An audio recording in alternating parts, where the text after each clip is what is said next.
Hello and welcome. You found the Social Work Podcast. My name's Jonathan Singer, and I'll be your host as we explore all things social work. Today we're going to be talking about existential therapy.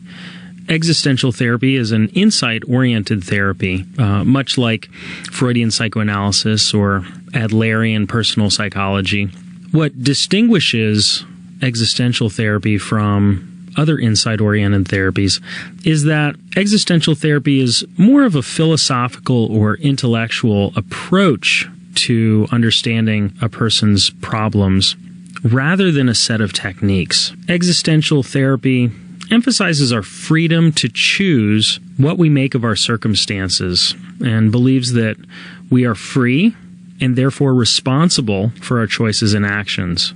In essence, as Gerald Corey writes, we are the authors of our lives.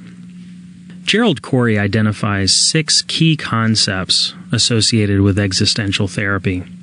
The first is that we have the capacity for self-awareness. Now, the greater our awareness, the greater our responsibilities for freedom. And Corey writes that awareness is realizing that we are finite, that we understand that time is limited. We have the potential, the choice to act or not to act, and that meaning is not automatic, that we must seek it. And finally, that we are subject to loneliness, meaninglessness, emptiness, guilt, and isolation. A second key concept is that because we're basically free beings, we must accept the responsibility that accompanies our freedom. In other words, because we're free to choose, we have to take responsibility for the choices that we make. A third key concept is that we have a concern to preserve our uniqueness and identity. We come to know ourselves in relation to knowing and interacting with others. Our identity is the courage to be. We must trust ourselves to search within and find our own answers. Corey writes that one of our greatest fears is that we'll discover that there is no core and no self. Another key concept is that the significance of our existence and the meaning of our life are never fixed once and for all. Instead, we recreate ourselves through our projects. Our search for meaning must be pursued obliquely. This means that finding meaning in life is by necessity a byproduct of a commitment that we make to creating, loving, and working. Another way of thinking about this is that we can't directly seek meaning. Rather, we have to engage in activities, and it is through that engagement that we actually find the meaning in our lives. Viktor Frankl talked about the will to meaning as our primary focus in life. Frankl said that life in and of itself is not meaningful. The individual must create and discover that meaning. Now, one of the themes here is that people are creating their own realities. And this is a phenomenological approach, similar to Adler, but very dissimilar to Freud. And this phenomenological approach assumes that we are actively involved in the creation of our own realities. As a therapist, if we understand that our client is creating their own reality, it's therefore important for us to assess and identify what that reality is and the meanings that our client is making of his or her reality. Final key concepts include anxiety is part of the human condition. The existentialists believe that anxiety is a basic condition of life. And they call this existential anxiety. And they consider it to be normal. In fact, life can't be lived, nor can death be faced without anxiety. Anxiety can be a stimulus for growth as we become aware of and accept our freedom. We can blunt our anxiety by creating the illusion that there is security in life. And if we have the courage to face ourselves and life, we might be frightened, but we will be able to change. A final concept is that death is a basic human condition, and the awareness of death gives significance to living. So these are the 6 key concepts that Corey identifies in existential therapy. One of the criticisms of existential therapy is that its concepts can be vague and hard to understand. So, in the attempt to make it a little bit more clear what existentialists stand for, I'm going to compare and contrast the existential approach to therapy with Freud's psychodynamic approach.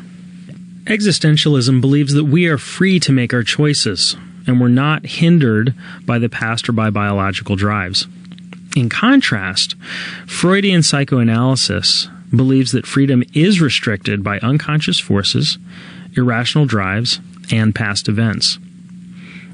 In existentialism, anxiety can be useful. In psychodynamic theory, anxiety, or neurosis, is not useful and is in fact pathological and something that needs to be addressed. In existentialist therapy, techniques are antithetical to truly being there for the client. This is one of the reasons why existential therapy is more of an approach rather than a prescription for therapy. In Freudian psychoanalysis, techniques are essential to making the unconscious conscious. And these techniques can include dream analysis, transference, countertransference, interpretation, very specific things. And it's specific because the therapist is considered the expert in interpretation and understanding the objective world of the client. Now, both existential and psychodynamic are insight-oriented. In existential therapy, treatment is based on the here and now, and explorations of the past seek to identify the origins of the worldview. Again, there we have this idea that our clients are constantly creating the way that they understand the world. So explorations of the past are simply a way of better understanding how our clients came to view the world that they do. In psychodynamic therapy, change occurs by exploring the past. In existential treatment, dream analysis sheds light on possibilities. Dreams are commonly understood to mean, I don't know what's happening to me. In contrast, in Freudian psychoanalysis, dream analysis identifies unconscious content that symbolizes conscious issues. This is a very different approach because, again, you have symbols that have objective meanings in psychodynamic frameworks, such as a cigar is sometimes not a cigar. In contrast, in existential therapy, dreams are seen more as clues as to the meaning that people have made for themselves.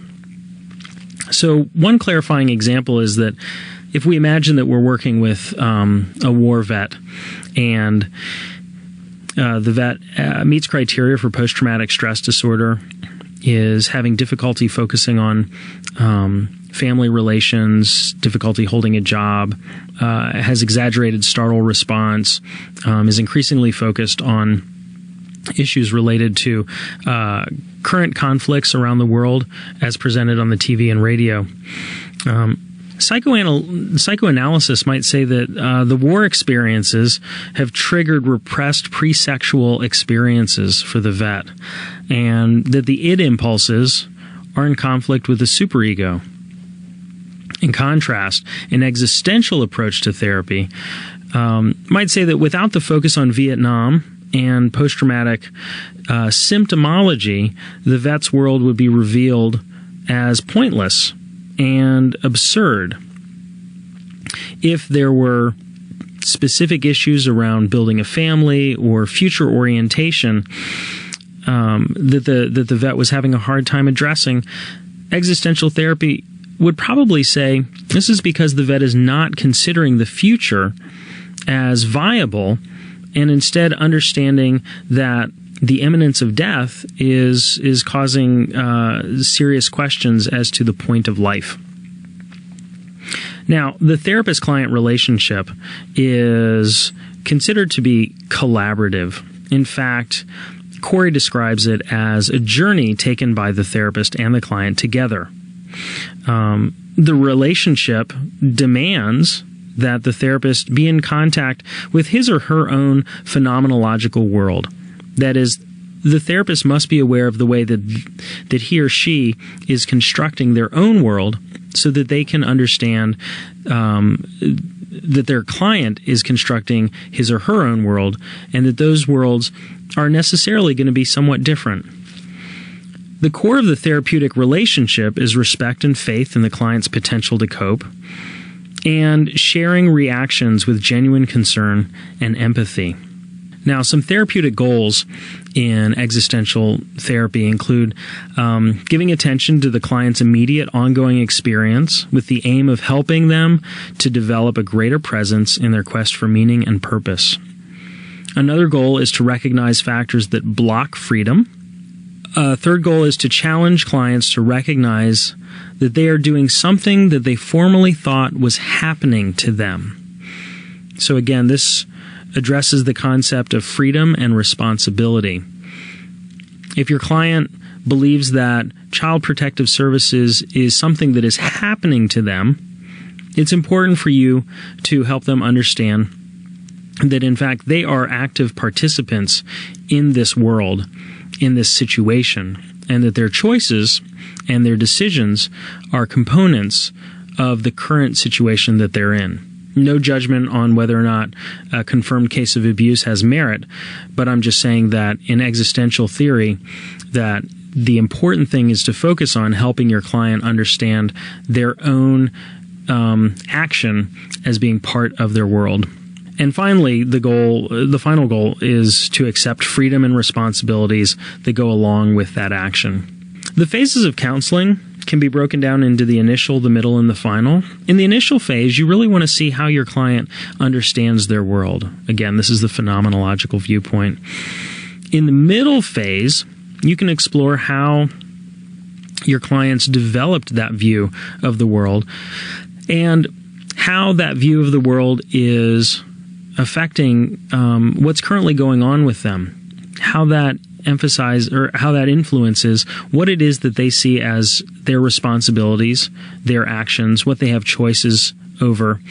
And finally, the last phase of counseling is geared towards understanding how clients can take what they've learned and making their lives more purposeful, intentional, and grounded in meaning. Some of the things to do during the assessment phase is to identify existential themes. And these are themes related to responsibility, mortality, isolation, and meaningless. These are the big four that Yalom discussed in his classic 1980s text. Dreaming, like waking, is a mode of existence or being in the world. And special attention is paid to themes in dreams and making sure not to place emphasis on the therapist's interpretation. So whereas in Freudian psychoanalysis, really it's the therapist that's responsible for ultimately interpreting what a dream means because the client is unconscious of the meaning. In existential approaches, it's really the client that ultimately determines what a dream means. Some assessment techniques are the use of objective and projective tests, such as the Rorschach and the thematic apperception test. The purpose of life test. This addresses individuals' views of life goals, their world, and their death. And the experiencing scale, which looks at feelings and self-awareness. Because there are no specific techniques in existential therapy, application really looks like incorporating techniques and approaches that you, as a therapist, are comfortable using. Just remember that as you use your techniques, the primary emphasis is on understanding the client's current experience. As you adapt interventions, that you're really focusing on these issues of choice, freedom, and responsibility. And ultimately, you're guided by the philosophical framework about what it means to be human. Now, existential therapy has been applied to multiple areas. Clients who are seeking personal growth are great candidates for taking an existential approach. Career or marital failure, retirement, grief work, and any transition from one stage of life to another. Existential approaches are wonderful for working with teenagers for whom the questions of what is my purpose, what is the meaning of my life, how am I to live the best life I can, All of these questions are classic teenage angst questions. A final area of application is helping those who are struggling to find meaning in life and facing the anxiety of their eventual death. An obvious group for this is older adults. Existentialist philosophy and existential therapy have contributed a lot to social work practice and clinical work in general. One of the big ones is that existential theory contributed the concepts of self-determination and personal responsibility. It provided a perspective for understanding the value of anxiety and guilt and the role and meaning of death in treatment. The existential approach really enables clients to examine the degree to which their behavior is influenced by social and cultural conditioning. In his 2005 text, Gerald Corey, in fact, argues that the existentialist approach is perhaps the most culturally competent approach because it provides social workers with a framework for understanding the universal issues of freedom, choice, life, and death. And because it's not technique-bound, there are no cultural limitations on how this approach is practiced. However, one of the limitations of an existentialist approach is that it lacks systematic statements of principles and practices of therapy. It uses vague and global terms and abstract concepts that can be very difficult to grasp, such as the will to meaning. Finally, it's not been subjected to scientific research as a way of validating its procedures. Now, in a recent article, Aaron Keshin acknowledged the limitations of existential therapy, primarily in its lack of empirically testable techniques or approaches. In a 2006 article, he attempts to operationalize existential techniques. If you want more information on his approach, his article can be found in the American Journal of Psychotherapy, Volume 60, Issue 3, and the article is called A New Look at Existential Psychotherapy.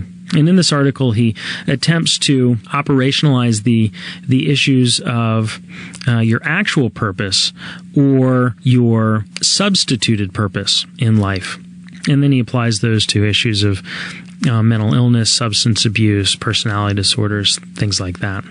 So, in conclusion, existential therapy is really a philosophical or intellectual approach that provides therapists with a framework to understanding their clients' problems rather than providing a set of techniques for actually addressing the problems that clients come in with. The main issues that existential approaches address are issues of freedom, the freedoms that we have to choose, and the responsibilities that come with those choices.